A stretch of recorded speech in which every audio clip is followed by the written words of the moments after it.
Hello students, कैसे हैं आप लोग। हम आशा करते हैं कि आप सभी स्वस्थ होंगे और घर में पढ़ाई लिखाई कर रहे होंगे। हमारी क्लास 11 फिजिक्स की जर्नी चल रही थी और हम लोग बात कर रहे थे सरल रेखीय गति की, यानी जो तुम्हारा 3rd चैप्टर था उसकी स्टार्टिंग हम लोगों ने की थी। और अभी तक जो भी बात हुई थी वो हुई थी जब त्वरण को कांस्टेंट माना जाए, और ए का मान जब कांस्टेंट होगा तभी तो हम लोगों ने सारे गति के समीकरण पढ़े थे। जब कोई वस्तु फ्री फॉल नीचे गिर रही है, नीचे से ऊपर जा रही है, उसके बारे में भी हम लोगों ने समीकरण देखे थे। अब आज बात करेंगे परिवर्ती त्वरण की, जब त्वरण क्या हो रहा हो, परिवर्तित हो रहा हो। ठीक है ना, बहुत ज़्यादा चेंज नहीं है, सब चीज़ें लगभग आसान सी रहेंगी। उसके बाद हम लोग बात करेंगे ग्राफ की कि ग्राफ कैसे बनेंगे। ठीक है ना, तो स्टार्ट करते हैं परिवर्तित त्वरण से, यानी जब त्वरण क्या हो रहा हो, परिवर्तित हो रहा हो। परिवर्ती त्वरण, परिवर्ती त्वरण में गति। अब ये समझने वाली बात है कि जब त्वरण परिवर्तित हो रहा है, यानी वेग का मान क्या है, कभी बदल रहा है, कभी कम हो रहा है, कभी ज़्यादा हो रहा है। वेग का मान, वेग क्या होता है, जो अगर रियल लाइफ में देखोगे, तुम एक स्कूटर चला रहे हो, गाड़ी चला रहे हो, एक जगह से दूसरी जगह पे जा रहे हो, तो क्या तुमने एक्सीलेटर को एकदम फिक्स करके रखा? नहीं, कभी ज़्यादा होगा, कभी कम होगा, कभी गड्ढा आएगा, कभी कम कर लोगे, कभी सरल रोड दिखेगा ज़्यादा कर लोगे, कहीं पे गाड़ियाँ आ जाएंगी स्लो कर लोगे। यानी यहाँ पे वेग हमेशा बदल रहा है, और जब वेग चेंज होगा तो जाहिर सी बात है कि त्वरण क्या होगा, अलग अलग होगा। और जब त्वरण कांस्टेंट होगा तो वेग क्या होगा, एक फिक्स वेलोसिटी के साथ या तो बढ़ता जाएगा या तो घटता जाएगा। वहाँ पे भी वेग फिक्स नहीं होगा। अगर कहीं पे एक फिक्स त्वरण है तब भी वेग फिक्स नहीं है। अगर वेग फिक्स हो गया तब तो त्वरण जीरो हो गया, क्योंकि वेग परिवर्तन की दर क्या है, त्वरण है। यानी वेग तो परिवर्तित होगा, लेकिन वेग एक कांस्टेंट मोशन से, यानी कांस्टेंट तरीके से बदल रहा है, तो फिर वहां पे त्वरण क्या होगा, कांस्टेंट होगा। जैसे 1 सेकंड पहले क्या था, वेग था 2 मीटर पर सेकंड, अगले में 4, अगले में 6, अगले में 8, अगले में 10, ऐसे हर सेकंड वो 2 मीटर पर सेकंड क्या होता जा रहा है, बढ़ता जा रहा है। यहाँ पे जो त्वरण है ए का मान 2 मीटर पर सेकंड स्क्वायर हो जाएगा। क्यों? क्योंकि हर सेकंड में 2 मीटर पर सेकंड क्या हो रहा है, वेग चेंज हो रहा है। ठीक है ना। और अगर यही कम भी होता जाए, जैसे 1 सेकंड में है 10 मीटर पर सेकंड वेग, अगले में हो जाए 8, अगले में हो जाए 6, अगले में हो जाए 4, इससे क्या है, एक कांस्टेंट त्वरण से वेग क्या हो रहा है, कम हो रहा है। या तो कह दोगे कि कांस्टेंट मंदन हो रहा है। क्या हो रहा है, मंदन, क्योंकि एक कांस्टेंट यानी 2 मीटर पर सेकंड से क्या हो रहा है, बदल रहा है वेग। क्लियर है ना बात। तो वेग तो बदलेगा। अगर वेग एक कांस्टेंट तरीके से बदल रहा है तो वहां पे कांस्टेंट त्वरण होता है। और अगर वेग ही अलग अलग तरीके से, इस मान लो इस सेकंड में है 8 मीटर पर सेकंड, अगले में 15 हो गया, अगले में 25 हो गया, फिर कम 20 हो गया, फिर 10 हो गया, ऐसे अगर बदल रहा है कि वेग बदलने की कोई क्या नहीं है, एक फिक्स तरीके से वेग चेंज नहीं हो रहा है। क्लियर है ना बात। कभी एक्सीलेटर ज़्यादा है, कभी एक्सीलेटर कम है, वहाँ पे हम लोग जो त्वरण लेंगे वो क्या लेंगे, परिवर्तित त्वरण लेंगे। ठीक है ना। अब देखो परिवर्तित त्वरण, एक तो हम लोग बात जानते हैं कि ए बराबर क्या होता है, ए बराबर होता है dv बटे dt। यही बात जानते हो, सीधी सी बात है। इसी समीकरण से हम लोग परिवर्तित त्वरण को देखते हैं। परिवर्तित त्वरण में कुछ नहीं है, सिर्फ क्वेश्चंस हैं। जैसे मान लो अगर तुम्हें मान दिया गया है v बराबर दिया गया है k1t प्लस k2t। अब k1t प्लस k2t, t को स्क्वायर मान लो। अब यहाँ पे k1 और k2 क्या है, दोनों कांस्टेंट हैं। क्या हैं, कांस्टेंट। और k1 k2 दोनों अगर कांस्टेंट हैं तो यहाँ पे t ही क्या है, चर है। तो यहाँ पे अगर v देखा जाएगा तो ये चर का क्या है, एक फंक्शन है। v बराबर ये पूरा फंक्शन किसका लिखा गया है, t का लिखा गया, क्योंकि यहाँ पे सिर्फ t ही t है। यानी t से मिलकर के एक वेग का क्या हो गया, फंक्शन हो गया। अब यहाँ पे तुम्हें अलग राशियों को निकालने के लिए अगर बोल दिया गया, मान लो दे दिया गया विस्थापन ज्ञात करो, क्या करो, विस्थापन। या बोल दिया गया कि तुम्हें त्वरण ज्ञात करो, क्या करो, त्वरण। तो यहाँ पे तुम्हें क्या निकालना है, dv बटे dt तुम लगाओगे। और एक और चीज है, इंटीग्रेशन भी हम लोग जानते हैं। ये वाली बात तो dv बटे dt तो सही है। जब वेग से विस्थापन पे जाओगे तो क्या करना पड़ेगा, इस समीकरण का इंटीग्रेशन करना पड़ेगा। और जब वेग से त्वरण में जाओगे तो इसका क्या करना पड़ेगा, डिफरेंशिएशन करना पड़ेगा। अब जब इंटीग्रेशन और डिफरेंशिएशन की बात आती है तो ये हर कंडीशन में क्या है, वैलिड स्थिति होती है। यानी जो dv बटे dt है, अवकलन और समाकलन अगर यूज कर रहे हो तो वो परिवर्तित त्वरण के लिए भी सही है और अपने कांस्टेंट त्वरण के लिए भी सही है। ठीक है ना। तो अब ये समीकरण दिया गया है, इसमें अगर तुम लोग ए का मान निकालो, त्वरण का निकाल लेते हैं, त्वरण की बात हो रही है। ए बराबर तो क्या है फॉर्मूला, dv बटे dt। यहाँ पे d बटे dt, टी के सापेक्ष, टाइम के सापेक्ष v का जब अवकलन करोगे तो लिख दो k1t प्लस k2t स्क्वायर। अब अवकलन करना जानते हो, अवकलन में t की पावर n का फॉर्मूला क्या होता है, n t की पावर n माइनस 1 हो जाएगा। तो यहाँ पे जब अलग अलग करोगे, दो है, k1 तो बाहर है, कांस्टेंट आ जाएगा। जब t का अवकलन होगा तो क्या आ जाएगा, 1 आ जाएगा, क्योंकि t की पावर 1 है, 1 t की पावर 1 माइनस 1 है, t की पावर 0, तो क्या हो जाएगा, t की पावर 0 मतलब 1, तो सिर्फ k1 आ गया। प्लस जब k2 t स्क्वायर का होगा तो k2 का तो अवकलन होगा नहीं, k2, जब t स्क्वायर का होगा तो क्या आ जाएगा, 2 t की पावर 2 माइनस 1। आंसर क्या आ गया, k1 plus 2 k2 t। Clear, 2 minus 1 t की पावर 1, ये तुम्हारा आ गया a का मान। और ये जो a आया है ये एक एवरेज a आया है, इस बात को समझना पड़ेगा, ठीक है ना। और ये तो एक समीकरण आ गया, इससे तुम ये भी पूछ सकते हो कि चौथे सेकंड पे त्वरण क्या है। देखो यहाँ पे क्या है, k1 प्लस 2 k2t है ना, तो यहाँ पे अगर तुमने देख दिया कि चौथे सेकंड में क्या है, पांचवें सेकंड में त्वरण क्या है, तो एक तरीके से ये एक ऐसा समीकरण आ गया जिसमें तुम उस सेकंड पे भी त्वरण का मान ज्ञात कर सकते हो कि उस सेकंड पे क्या रहा होगा और उस सेकंड पे क्या रहा होगा। क्लियर है बात। अगर हम लोग विस्थापन देखें, अगर s की बात करें, x बराबर क्या होता है, इंटीग्रेशन v dt। अब जब इंटीग्रेशन करोगे, integration k1t plus k2t square, और क्या हो जाएगा, ये dt के सापेक्ष हो जाएगा। इंटीग्रेशन का फॉर्मूला क्या होगा, t की पावर n प्लस 1 बटे n प्लस 1, यही होता है ना इंटीग्रेशन। तो देखोगे जब इंटीग्रेशन करोगे, यहाँ पे लिमिट नहीं लगानी है, ठीक है ना, सीधा इंटीग्रेशन कर दो। k1 और t की पावर 1 है तो t की पावर 1 प्लस स्क्वायर हो जाएगा, प्लस 1 प्लस 2 हो जाएगा, प्लस 2 k2, t की पावर 2 है तो t की पावर 3 बटे 3, और प्लस c, एक कांस्टेंट एक्स्ट्रा आ जाएगा, ठीक है ना, क्योंकि यहाँ पे जो क्या हो रहा है, इनडेफिनेट इंटीग्रेशन हो रहा है, कोई लिमिट नहीं दी गई है, तो एक कांस्टेंट साथ में आ जाता है। तो ये क्या हो गया, x का मान हो गया। यहाँ पे तुम निकाल सकते हो कि t वे सेकंड में कण का विस्थापन क्या रहा होगा, है ना। ऐसे बोल दिए 5वें सेकंड में निकालो t का मान क्या रखो, 5 रखो, निकल जाएगा, ठीक है ना। 6वें सेकंड में क्या होगा विस्थापन की स्थिति, यहाँ से क्या निकाल लोगे तुम, उस सेकंड में ड्रॉ कर लोगे, उस सेकंड में मान निकाल लोगे, इसीलिए यहाँ पे ये परिवर्तित त्वरण के साथ क्या कर रहा है, वेरी कर रहा है। समझ में आई। जैसे तुम्हारे a का कोई एक समीकरण आ गया, k1t करके k1 प्लस 2 k2 आ गया ना, और वहाँ पे t भी है उसमें। अब तुम अगर बोलो कि 5वें सेकंड में, तो वहाँ से 5 फुटअप करके तुम 5वें सेकंड में क्या त्वरण का मान है वो निकाल लोगे उस समीकरण से, ठीक है ना। ठीक है,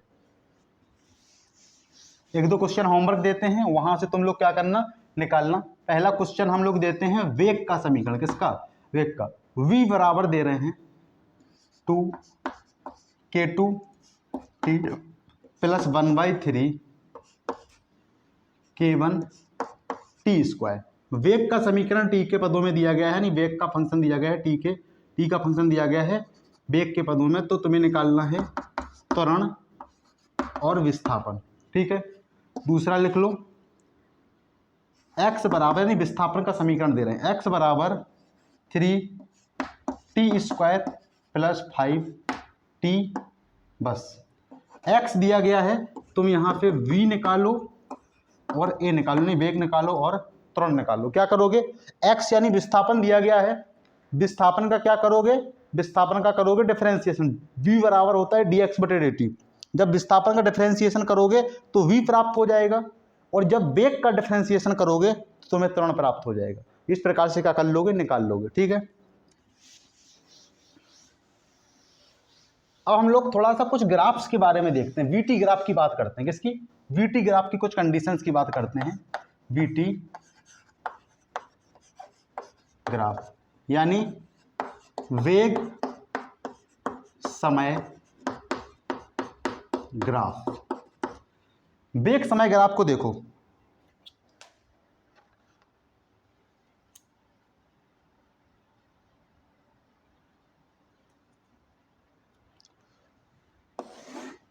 अगर इस प्रकार कोई ग्राफ दिया गया, इधर है वेग वो इधर है टाइम t, ठीक है। और मान लो स्टार्टिंग वेलोसिटी v नॉट यहाँ से स्टार्ट हो रहा है वेग और ऐसे जा रहा है। अब तुमको हम इसमें दो बातों का डिस्कशन करेंगे, एक त्वरण के बारे में जानकारी देंगे और दूसरा, क्योंकि वेग है, अब वेग किसी वस्तु का तो होगा, किसी कण का तो होगा, तो कण की दिशा के बारे में बात करेंगे। किसकी? कण की दिशा। कण की दिशा, कण की दिशा धनात्मक भी होती है और ऋणात्मक भी होती है। कैसे होगी देखो, एक बात समझना। जैसे ये है मूल बिंदु, क्या है? 0।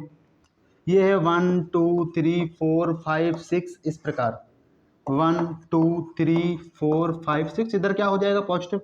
इधर -1 -2 -3, इधर क्या है? -4 -5, इधर ऐसे, ठीक है ना। मान लो किसी समय पे कण यहाँ है और अगले सेकंड में कण की जो स्थिति है वो यहाँ है, तो यहाँ पे क्या हो रहा है? जो कण के चलने की जो दिशा है वो 4 से 5 हो गई, 4 से क्या हो गई? 5, 5 से 6, तो फिर ये क्या होगी? धनात्मक दिशा होगी, ठीक है ना। लेकिन अगर वही कण 6 से 4 की तरफ आए तो फिर ये दिशा क्या होगी? ऋणात्मक हो गई, ठीक है ना। ऐसा नहीं है कि हमेशा नेगेटिव में आए। अगर कण की स्थिति -4 से 2 हो गई और फिर 2 से -1 हो गई, सोचो -2 से -1 की तरफ, तो फिर कण की दिशा धनात्मक है, ना कि ऋणात्मक। क्यों? क्योंकि -4 से -3 बढ़ रही है, दिशा क्या हो रही है? धनात्मक की तरफ है, तो कण की दिशा क्या है? धनात्मक। लेकिन अगर कण की दिशा मान लो 2 से -3 की तरफ चली जाए, इधर जा रही है, यानी 2 से 0 की तरफ चली जाए, तब भी दिशा क्या है? ऋणात्मक। तो हम लोग यहाँ पे दो चीज़ों की बात करेंगे इस ग्राफ में। एक तो त्वरण की, कि त्वरण कैसा है, नेगेटिव है कि पॉजिटिव। दूसरी बात करेंगे कण की दिशा, कि कण कैसा है, नेगेटिव है कि, कण की दिशा नेगेटिव है कि पॉजिटिव, ठीक है। अब यहाँ पे विचार करना, स्टार्टिंग वेलोसिटी क्या है? v नॉट है, और समय के साथ वेग बढ़ रहा है। समय के साथ वेग क्या हो रहा है? बढ़ रहा है। और वेग परिवर्तन की दर क्या होती है? त्वरण। समय के साथ वेग बढ़ रहा है, यानी त्वरण तो क्या है? धनात्मक है। क्या है? धनात्मक। लेकिन सोचो कण की दिशा क्या है? वेग पॉजिटिव है, वेग क्या हो रहा है? बढ़ रहा है, बढ़ रहा है, बढ़ रहा है। वेग जब बढ़ रहा है, जब वेग बढ़ रहा है तो क्या हो जाएगी? कण की दिशा धनात्मक हो जाएगी, सीधी सी बात है। वेग यहाँ पे धनात्मक है, ऑलरेडी धनात्मक है, और वेग बढ़ भी रहा है, तो जाहिर सी बात है कण की दिशा भी क्या हो गई? धनात्मक होगी, ठीक है ना। कण की दिशा और धनात्मक, इसको लिख लो पहले ग्राफ को। सेकंड की बात करेंगे हम लोग। मान लो यहां से स्टार्ट कर रहा है v नॉट और इधर जा रहा है, और ये क्या है? v, ये लास्ट वेलोसिटी है। Starting velocity v not, last velocity क्या है? v। और इस प्रकार अब देखना, समय के साथ वेग क्या हो रहा है? कम हो रहा है। समय के साथ जब वेग कम हो रहा है तो त्वरण तो ऋणात्मक है। क्या है? ऋणात्मक। लेकिन इस पूरे टाइम ड्यूरेशन में, इस पूरे समय में कहीं पर भी वेग नेगेटिव नहीं आया है, यानी ऋणात्मक नहीं हुआ है। क्यों? क्योंकि v नॉट से v तक चला है, ये 0 है, इधर कहीं पे ग्राफ गया ही नहीं है, यानी वेग का मान ऋणात्मक हुआ ही नहीं है। जैसे सोचो, अगर एक सेकंड में वेग था 20 मीटर पर सेकंड, अगले में हो गया 18 मीटर पर सेकंड, अगले में हो गया 16 मीटर पर सेकंड, तो यहाँ पे त्वरण तो ऋणात्मक है, क्योंकि वेग क्या हो रहा है? कम हो रहा है। लेकिन कण तब भी आगे की तरफ चल रहा है, धनात्मक चल रहा है। क्यों? क्योंकि यहाँ पे वेग अभी भी पॉजिटिव है, वेग अभी भी पॉजिटिव है, तो कण की दिशा क्या हो जाएगी? धनात्मक हो जाएगी। तो ये बात क्या है? सही है। त्वरण तो ऋणात्मक है, त्वरण तो क्या है? ऋणात्मक है, लेकिन कण की दिशा क्या है? धनात्मक है। क्यों? क्योंकि वेग अभी भी धनात्मक है, ठीक है ना। एक समय के बाद फिर क्या होगा? लेकिन यहाँ पे तो एंड लगा दिया ना, कि इस समय टी पे क्या हो गया? बंद हो गया कर्व, ठीक है ना। वहीं तक हम लोग माफ ही रहे। अगर ग्राफ कुछ ऐसा बना है, देखना,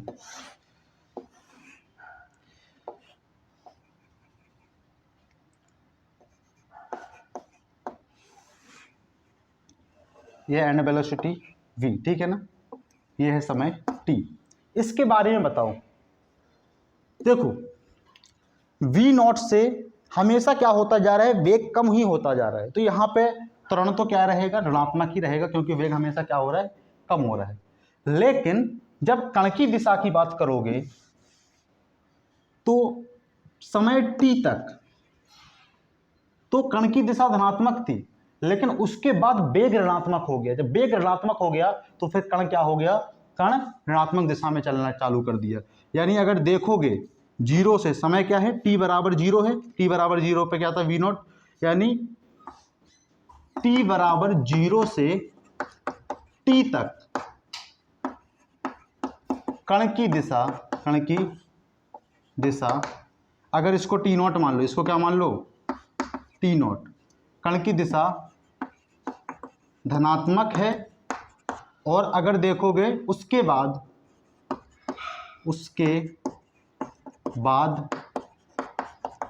टी नॉट तक कण की दिशा ऋणात्मक है, कण की दिशा ऋणात्मक है।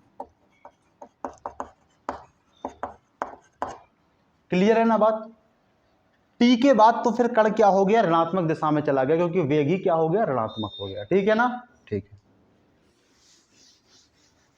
और एक दो ग्राफ देख लो। ऐसे मान लो यहां से क्या हुआ, v नॉट से यहां से स्टार्ट हुआ, ऐसे यहां तक v तक चला कोई कण। ठीक है, यहां पे क्या है, देखो यहां पे ऑलरेडी v नॉट क्या है, नेगेटिव है। कैसा है, नेगेटिव।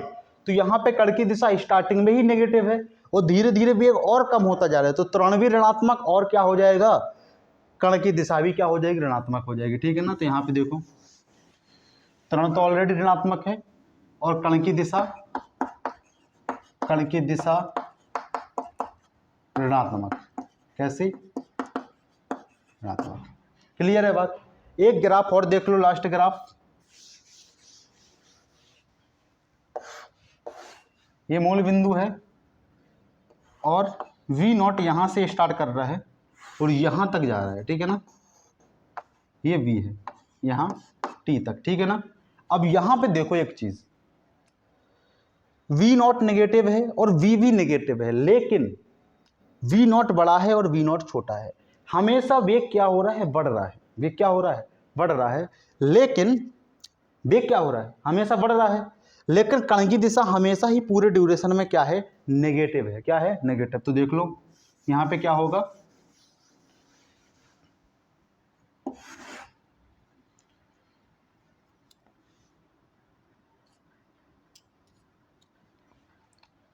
त्वरण तो क्या हो जाएगा, यहां पे धनात्मक हो जाएगा, क्योंकि वेग हमेशा क्या हो रहा है, बढ़ रहा है। तो त्वरण यहां पे धनात्मक, लेकिन कण की दिशा क्या हो जाएगी, कण की दिशा ऋणात्मक हो जाएगी। ठीक है ना। वीटी ग्राफ के बारे में हम लोगों ने बहुत सारी चीजें देख ली। ठीक है ना, अब ठीक है, अब आगे बढ़ते हैं।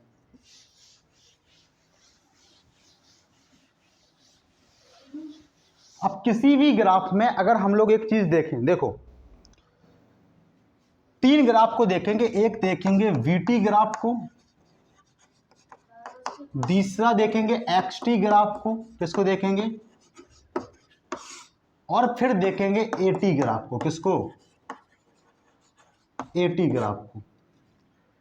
अब तीन ग्राफ बहुत इंपॉर्टेंट है, वीटी ग्राफ यानी वेग समय ग्राफ, एक्सटी ग्राफ विस्थापन समय ग्राफ, और एटी ग्राफ यानी त्वरण समय ग्राफ। ये जो तीनों ग्राफ हैं, इनको देखने के लिए तुम्हें दो चीजों की आवश्यकता पड़ती है। एक तो पड़ती है ढाल की यानी टेंजेंट की, और टेंजेंट को हम लोग dy बाई dx से ही लिखते हैं। और दूसरी जो जरूरत पड़ती है वो पड़ती है क्षेत्रफल की।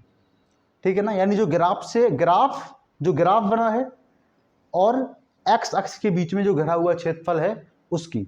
अब इसकी इंपॉर्टेंस क्या है ये हम लोग अभी समझेंगे। उसके पहले देख लो किसी भी ग्राफ की ढाल क्या होती है, किसी भी ग्राफ की ढाल क्या होती है। देखो जैसे ये कोई क्या है, एक ग्राफ, किसी भी अगर तुम पॉइंट पे देखोगे तो टेंजेंट इस प्रकार खींचा जाता है। ये क्या है, टेंजेंट। और टेंजेंट को कैसे लिखते हो, टेंजेंट को लिखते हो टेन थीटा को। थीटा पता चल गया, तो टेन थीटा पता चल गया। किसी भी स्पर्शी में इस प्रकार तुमने टेंजेंट खींच दिया और क्या हो गया, ये थीटा हो गया। अब ये थीटा कैसे हो गया, देखो कहीं पे भी किसी भी बिंदु में इस इसमें कहीं पर भी तुम ऐसे एक्स अक्ष को खींचोगे, कहीं पे भी थीटा लोगे, दोनों क्या रहेंगे, सेम रहेंगे। ज़्यादा वो है, इसको लास्ट में मिला दो, एक्स अक्ष से जो कोण मिलेगा वो क्या हो जाएगा, थीटा हो जाएगा। और टेन थीटा क्या हो जाएगा, टेन थीटा हो जाएगा, टेंजेंट। इसी को हम लोग ढाल बोलते हैं। क्या बोलते हैं, ढाल। लेकिन सोचो अगर इस प्रकार का कोई ग्राफ है, जैसे स्ट्रेट लाइन में कोई ग्राफ है, ऐसे कोई ग्राफ है, यहाँ पे तो टेंजेंट में यही थीटा हो गया, यही क्या हो गया, टेंजेंट हो गया, ठीक है ना।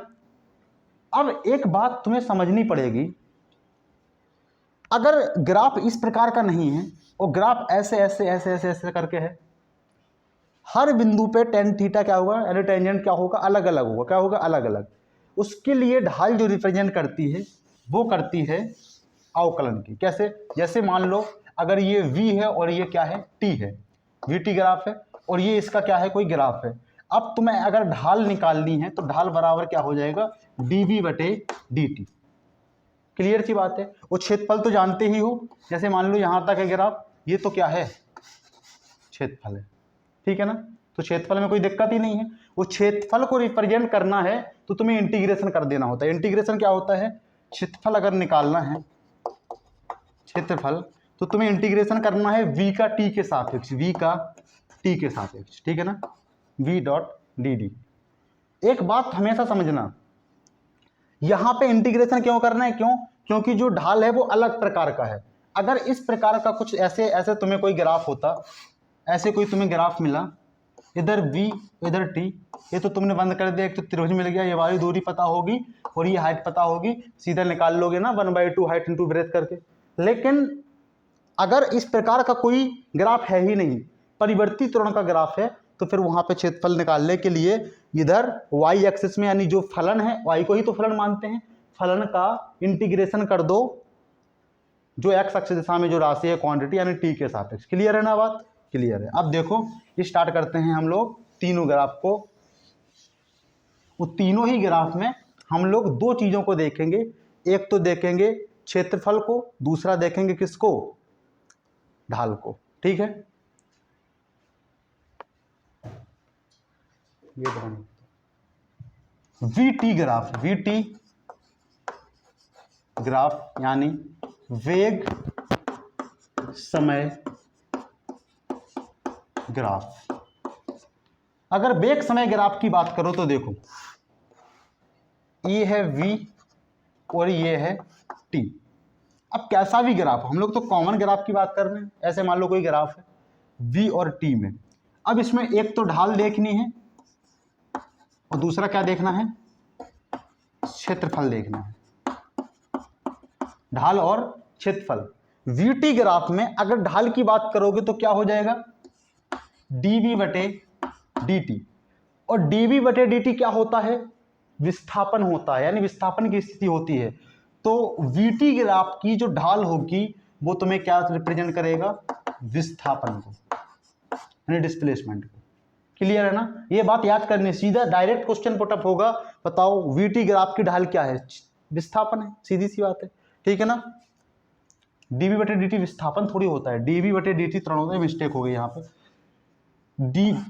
VT ग्राफ की जो ढाल होगी वो त्वरण को रिप्रेजेंट करेगी, किसको करेगी, त्वरण को, क्योंकि dv बटे dt क्या होता है, त्वरण होता है, ठीक है ना। और क्षेत्रफल की अगर बात करो, VT ग्राफ में अगर क्षेत्रफल की बात करोगे तो इंटीग्रेशन v dt, और जब वेग का इंटीग्रेशन करते हो टाइम के सापेक्ष तो तुम्हें विस्थापन मिलता है। क्या मिलता है, विस्थापन, ठीक है ना। यहाँ पे dv बटे dt तो त्वरण होता है, ये तो हम सभी जानते ही है, ठीक है, ठीक है। अब अच्छा देखो आगे बढ़ते हैं, और क्षेत्रफल क्या रिप्रेजेंट करता है, विस्थापन को। तो इस बात को याद रखना कि VT ग्राफ में ढाल और क्षेत्रफल दोनों ही एक नई राशि दे रहे हैं। VT ग्राफ की ढाल दे रही है त्वरण को, वो VT ग्राफ का क्षेत्रफल दे रहा है विस्थापन को, ठीक है।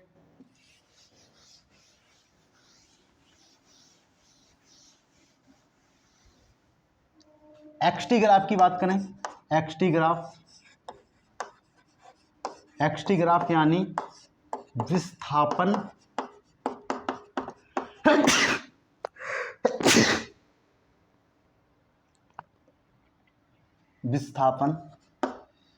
समय ग्राफ।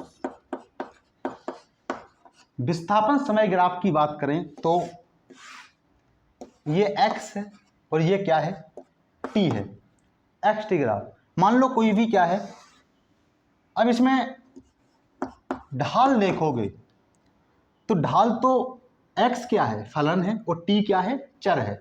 फलन का जब dx बटे dt निकालोगे तो यहीं से पता चलेगा dx बटे dt क्या होता है, यानी विस्थापन परिवर्तन की दर क्या होता है। विस्थापन परिवर्तन की दर हमें बताती है वेग को, किसको, वेग को, यानी वेग परिवर्तन को बताती है। सीधा लिख लो वेग, क्या, वेग। तो xt ग्राफ की जो ढाल होती है वो तुम्हें वेग को बताती है। उसके बाद क्षेत्रफल देख लो, क्षेत्रफल की बात करोगे तो क्या है, फलन का इंटीग्रेशन किसके सापेक्ष, चर के सापेक्ष, यानी x डॉट dt, यानी x का समय के सापेक्ष इंटीग्रेशन। और जब x का समय के सापेक्ष इंटीग्रेशन करोगे तो तुम्हें कोई भी राशि प्राप्त नहीं होगी। तो एक बात हमेशा याद रखना, xt ग्राफ में ढाल तो वेग को दिखा रही है लेकिन क्षेत्रफल किसी दूसरी राशि को नहीं दे रहा है, किसी भी दूसरी राशि को नहीं दिखा रहा है, तो इस बात को हमेशा याद रखना, ठीक है। उसके बाद हम लोग बात करेंगे लास्ट ग्राफ की, एटी ग्राफ की, किसकी, ए टी, इधर ए और इधर टी, यहां पे लिख लो ए टी ग्राफ, यानी त्वरण समय ग्राफ। त्वरण समय ग्राफ मान लो ये कोई क्या है, ये कोई ग्राफ है, ये एटी ग्राफ है, क्या है, एटी। इसमें भी हम लोग देखेंगे ढाल और क्षेत्रफल, ठीक है ना। ढाल और क्षेत्रफल देखना कोई बड़ी बात थोड़ी है। जो y है, y में क्या है, a है, यानी त्वरण है, और चर क्या है, t है, और ग्राफ क्या है, एटी ग्राफ है। अब जब ढाल निकालोगे तो dA बटे dt, और dA बटे dt क्या होता है, कोई राशि होती है क्या, कोई भी राशि नहीं होती। dA बटे dt तुम्हें कोई भी राशि को नहीं देगा। लेकिन क्षेत्रफल देखना, इंटीग्रेशन करो, यहाँ पे फंक्शन क्या है, a है, a, और किसके सापेक्ष, t के सापेक्ष, क्योंकि चर क्या है, टाइम है, क्योंकि एटी ग्राफ है, क्या है, एटी ग्राफ। जब भी त्वरण का तुम क्या करोगे, इंटीग्रेशन करोगे, तो तुम्हें क्या मिलेगा, वेग परिवर्तन मिलेगा। क्या मिलेगा, वेग परिवर्तन। एक बात को याद रखना, यहां पे हमने वेग परिवर्तन किया है, वेग परिवर्तन के बारे में बात की है। वेग परिवर्तन और वेग में डिफरेंस होता है, इस बात को याद रखना। जैसे तुम्हें किसी एक पॉइंट ए से बी तक की बात की जा रही है, अब यहां से ए के बी का बीच का जो एवरेज वेलोसिटी होगी वो अलग होगी, और वेग परिवर्तन होगा यानी वेलोसिटी डिफरेंस होगा वो अलग होगा। क्यों, स्टार्टिंग वेलोसिटी यानी लास्ट वेलोसिटी में से स्टार्टिंग वेलोसिटी को घटा दोगे तो तुम्हें वेग परिवर्तन मिलेगा। तो इस बात को हमेशा याद रखना कि जब इंटीग्रेशन करोगे ए का dt के सापेक्ष तो तुम्हें वेग नहीं, वेग परिवर्तन मिलेगा। मैक्सिमम लोग क्या कह देते हैं, सीधा वेग, ठीक है ना। अब यहाँ पे एक बात समझ में आई, ढाल तुम्हें कोई भी राशि नहीं दे रहा है, एटी ग्राफ की ढाल तुम्हें कोई भी राशि नहीं दे रहा है, लेकिन क्षेत्रफल दे रहा है, किसको, वेग परिवर्तन को, ठीक है ना। इस बात को क्या करना, याद रखना। और आज का लेक्चर हम लोग करेंगे यहीं पे समाप्त। एक चीज़ बहुत जरूरी है, असंभव ग्राफ तुम्हारे सिलेबस में है, किसी किसी बुक में है, रेफरेंस बुक में देखोगे तो कहीं कहीं पे कुछ असंभव ग्राफ है, रॉन्ग ग्राफ, जो संभव ही नहीं है। उसका एक स्पेशल वीडियो देखा है हम, इसकी जब प्लेलिस्ट तैयार करेंगे। आज क्या हो गया, तुम्हारा चैप्टर ही खत्म हो गया, मोशन इन स्ट्रेट लाइन। कल से हम लोग एक नया चैप्टर स्टार्ट करेंगे, असंभव ग्राफ को हम लोग इस प्लेलिस्ट में जोड़ देंगे, ठीक है, ठीक है। तो उसको भी देख लीजिएगा, और मिलते हैं अगले लेक्चर में। तब तक के लिए ओके बाय। प्रैक्टिस सेशन के लिए लाइव क्लास का इंतजार करो, 1-2 महीने में लाइव क्लास स्टार्ट होगी, तब हम लोग प्रैक्टिस सेशन लेंगे, ठीक है। तो ओके बाय।